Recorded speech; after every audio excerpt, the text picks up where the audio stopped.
ആര്യവേപ്പ് എങ്ങനെയാണ് ജൈവ കീടനാശിനിയായും വളമായും ഒക്കെ ഉപയോഗിക്കുന്നതെന്ന് നോക്കാം. ഞാനിവിടെ നീം ഓയിൽ ലഭിക്കാൻ ബുദ്ധിമുട്ടുള്ളതുകൊണ്ട് ഇതാണ് ജൈവ കീടനാശിനിയായും വളമായിട്ടും ഒക്കെ ഉപയോഗിക്കുന്നത്. അപ്പോൾ അതെങ്ങനെയാണ്, ഏത് രീതിയിലാണ് അതെല്ലാം ഉപയോഗിക്കുന്നത് നമുക്ക് ഈ വീഡിയോയിലൂടെ കണ്ടു നോക്കാം. ഇവിടെ ഇപ്പം ധാരാളം കായകൾ ഉണ്ടാകുന്ന സമയമാണ്. ഉണങ്ങി നിൽക്കുന്ന ഒരു പരുവത്തിലാണിത്. ഇതുങ്ങൾ ഉണങ്ങി കിട്ടുന്ന സമയമാണ്. ഇത് കണ്ടോ? അപ്പോൾ ഇതെല്ലാം ഞാൻ വളമായിട്ട് ഉപയോഗിക്കുകയാണ് ചെയ്യുന്നത്. അതുകൊണ്ട് ധാരാളം ഇലകളുണ്ട്. നമുക്കിത് അടർത്തിയെടുത്ത്, ഞാനിത് സാധാരണ മുറിച്ചെടുത്ത് ഉണക്കി അങ്ങനെയാണ് ഉപയോഗിക്കാറുള്ളത്. ചൂടുകാലത്താണ് ഇവിടെ കായകൾ ഉണ്ടാകുന്നത്. ആ സമയത്ത് താഴെയാണെങ്കിലും കുറേ കായകളുണ്ട്. അത് എടുത്ത് നമുക്ക് ഉപയോഗിക്കാം. പറിച്ചെടുക്കാനും പറ്റും, ഉണക്കിയും ഉപയോഗിക്കാറുണ്ട്. ഇതിവിടെ ഇപ്പോൾ ധാരാളം കായകൾ പൊഴിഞ്ഞു വീണിട്ടുണ്ട്. നമ്മളിച്ചിരി ബുദ്ധിമുട്ടി കുറച്ച് മെനക്കെട്ട് പിറക്കിയെടുക്കുകയാണെങ്കിൽ നമുക്കിത് വളമായിട്ട് ഉപയോഗിക്കാം. ധാരാളം കായകളുണ്ട് ഇവിടെ.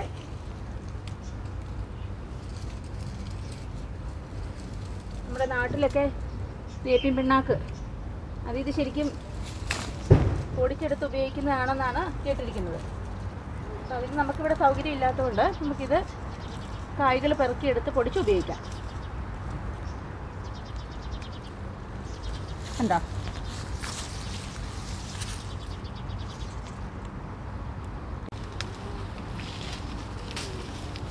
ഇങ്ങനെ നമുക്ക് ഇലകളിൽ എത്തിക്കുമ്പോൾ ഇങ്ങനെ മുറിച്ചെടുത്തിട്ട് നമുക്ക് ഉപയോഗിക്കാം.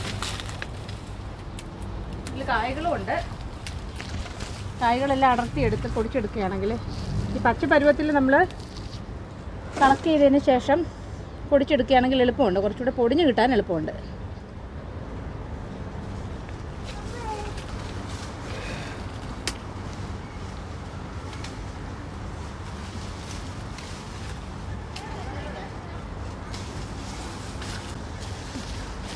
ഇപ്പം ധാരാളം കായ്കളും ഉണ്ട്.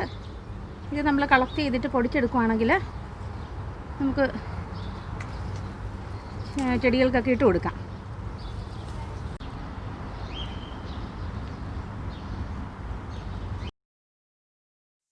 ജൈവകൃഷിയിൽ ആര്യവേപ്പിൻ്റെ ഉപയോഗങ്ങൾ നിരവധിയാണ്, വളമായും കീടനാശിനിയുമായുമെല്ലാം. ഇതുപോലെ ശിഖരങ്ങൾ ഒടിച്ചെടുത്തതിന് ശേഷം ഞാൻ 2 തരത്തിൽ ചെയ്യാറുണ്ട്. ഇതുപോലെ ഇലകൾ അടർത്തി മാറ്റി പിന്നീട് ഉണക്കി ഉപയോഗിക്കാറുണ്ട്. മറ്റൊരു രീതി എന്ന് പറയുന്നത് ശിഖരങ്ങൾ അതേപോലെ തന്നെ ഉണക്കിയെടുത്തതിന് ശേഷം ഉണങ്ങിക്കഴിയുമ്പോൾ പൊടിച്ചെടുക്കുകയാണ്. സമയം പോലെ ഇതുപോലെ അടർത്തിയെടുക്കുകയോ ഉണക്കിയെടുക്കുകയോ ഏതുമാവാം. ഇവിടെ എനിക്ക് മറ്റൊരു ഉദ്ദേശം കൂടി ഉണ്ടായിരുന്നു. കായകൾ കൂടെ കളക്ട് ചെയ്യണം എന്നൊരു ഉദ്ദേശത്തോടു കൂടിയാണ് ഇത് അടർത്തിയെടുത്തത്. ഒപ്പം തന്നെ കായകളും കളക്ട് ചെയ്തു. പിന്നീട് ഇതുപോലെ കാർഡ്ബോർഡ് ബോക്സിലോ മറ്റേതെങ്കിലും കണ്ടെയ്നറിലോ ആക്കി വെയിലത്ത് ഉണക്കിയെടുക്കുകയാണ് ചെയ്യുന്നത്. അധികം ഉണക്കേണ്ട ആവശ്യം വരുന്നില്ല. തണലത്ത് ഉണക്കിയാലും മതി. പൂപ്പൽ പിടിക്കാതെ നമുക്ക് പൊടിഞ്ഞു കിട്ടുന്ന പാകത്തിൽ.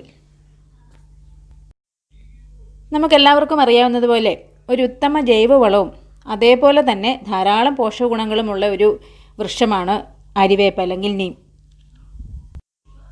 ചെടികളെ പലതരം കീടങ്ങളിൽ നിന്നും രക്ഷപ്പെടുത്തുന്നതിനോടൊപ്പം തന്നെ വളർച്ചയെ ത്വരിതപ്പെടുത്തുകയും ചെയ്യുന്നു. ജൈവകൃഷിയിൽ വേപ്പിൻ പിണ്ണാക്ക് പ്രധാനമായി വളമായും കീടനാശിനിയുമായുമെല്ലാം ഉപയോഗിക്കാറുണ്ട്. ആര്യവേപ്പിൻ്റെ വിത്തിൽ നിന്നാണ് സാധാരണ വേപ്പിൻ പിണ്ണാക്ക് ഉണ്ടാക്കിയെടുക്കുന്നത്.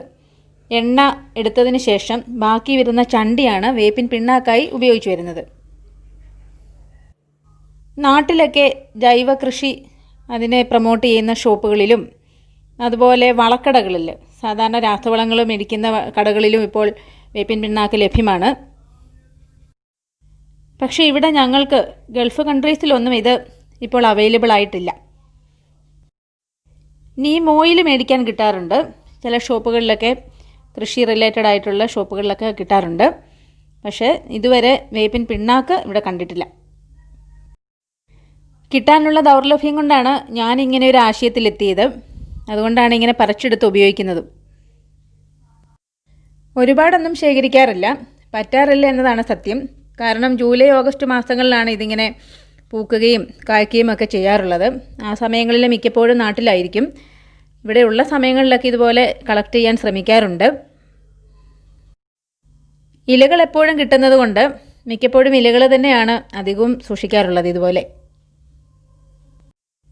വിത്തുകൾ ഇതുപോലെ ശേഖരിച്ചതിന് ശേഷം ഉണക്കിയെടുത്ത് മിക്സിയിൽ ഇങ്ങനെ പൊടിച്ചെടുക്കുകയാണ് ചെയ്യാറുള്ളത്. ഫൈൻ പൗഡർ ആക്കാറൊന്നുമില്ല, ചതഞ്ഞ് ഏകദേശം മണ്ണുമായിട്ട് ചേരുന്ന പരുവത്തിലാക്കിയെടുക്കും. പൊടിച്ചെടുക്കുന്ന ഈ വിത്തുകൾ കൊണ്ട് പല ഉപയോഗങ്ങളുണ്ട്. അത് നമുക്ക് മറ്റൊരു എപ്പിസോഡിൽ കണ്ടു നോക്കാം. ഈ വീഡിയോയിൽ വളമാക്കുന്ന രീതികളും. മുൻപ് ചെയ്തൊരു വീഡിയോയിൽ മണ്ണ് എങ്ങനെയാണ് കൃഷിക്കായിട്ട് വിത്ത് നടാനും അതുപോലെ ചെടികൾ നടാനും എല്ലാം തയ്യാറാക്കേണ്ടതെന്ന് വിശദമായി പറഞ്ഞിരുന്നു. അപ്പോൾ അതിൽ ഞാൻ അരിവേപ്പിൻ്റെ ഇലകൾ ഉപയോഗിച്ചിരുന്നു, കുരു ഉപയോഗിച്ചിരുന്നില്ല. അതാണ് ഈ വീഡിയോയിൽ ഉൾപ്പെടുത്തിയിരിക്കുന്നത്.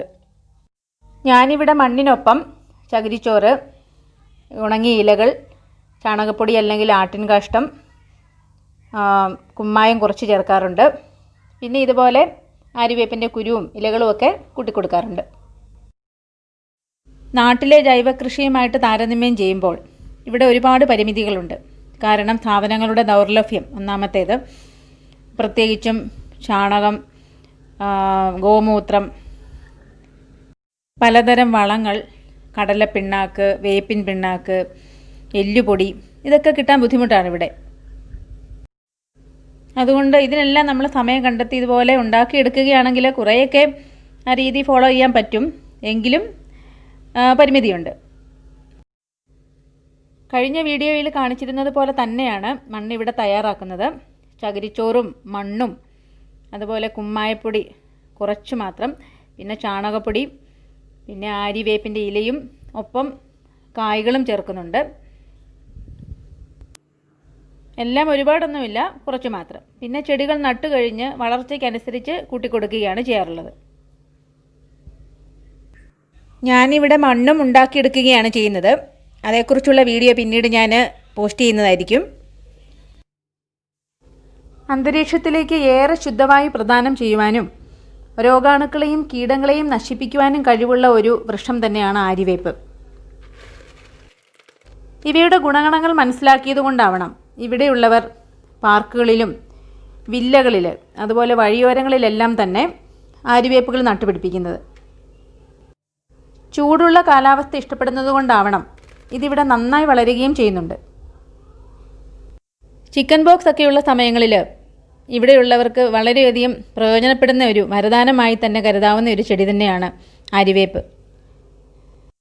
ഇവ വളവും കീടനാശിനിയും മാത്രമായിട്ടല്ല, ഒരു ജൈവ വിഘടന മാധ്യമം കൂടിയായി മാറാറുണ്ട്. പച്ചക്കറികളുടെ അല്ലെങ്കിൽ ചെടികളുടെ വേരുകളെ ആക്രമിക്കുന്ന നിമാവിരകളെ ഇവയുടെ ഉപയോഗം മൂലം ഒരു പരിധിവരെ നിയന്ത്രിക്കാമെന്ന് കണ്ടുപിടിക്കപ്പെട്ടിട്ടുണ്ട്. കൂടാതെ നൈട്രജൻ, ഫോസ്ഫേറ്റ്, പൊട്ടാഷ് ഈ വളങ്ങളെല്ലാം തന്നെ അടങ്ങിയിട്ടുമുണ്ട്. നാട്ടിലും ഇതുപോലെ ആര്യവേപ്പ് കാണാറുണ്ടെങ്കിലും വളരെയധികം കുറവായിട്ടാണ് തോന്നിയിട്ടുള്ളത്. പുറത്തുനിന്നുള്ള വേപ്പിൻ പിണ്ണാക്കിനെയാണ് എല്ലാവരും തന്നെ ആശ്രയിക്കാറുള്ളതും. ഗൾഫിലൊക്കെ ഇതുപോലെ കൃഷി ചെയ്യുന്നവർക്ക് നല്ലൊരു വരദാനം തന്നെയാണ് ഇതുപോലുള്ള ചെടികൾ. കുറച്ച് മെനക്കെടുകയാണെങ്കിൽ ഇതുപോലെ വിത്തുകളും ഇലകളുമെല്ലാം ശേഖരിച്ചതിന് ശേഷം ഇടയ്ക്കിടയ്ക്കെല്ലാം ചെടികൾക്ക് ഇട്ട് കൊടുക്കുന്നത് വളരെ നല്ലൊരു ഔഷധമായും വളമായും ഒക്കെ നമുക്ക് ഉപയോഗിക്കാൻ സാധിക്കും. ഗുണം മാത്രമല്ല, ചിലവും കുറയ്ക്കാം. അപ്പോൾ ഇന്നത്തെ ഈ വീഡിയോ പലർക്കെങ്കിലും ഉപകാരപ്പെടുമെന്ന് വിശ്വസിക്കുന്നു. മറ്റൊരു എപ്പിസോഡിൽ ആര്യവേപ്പിൻ്റെ ജൈവകൃഷിയിലുള്ള മറ്റു ഉപയോഗങ്ങൾ കാണാം. അപ്പോൾ എല്ലാവർക്കും ഗുഡ് ബൈ.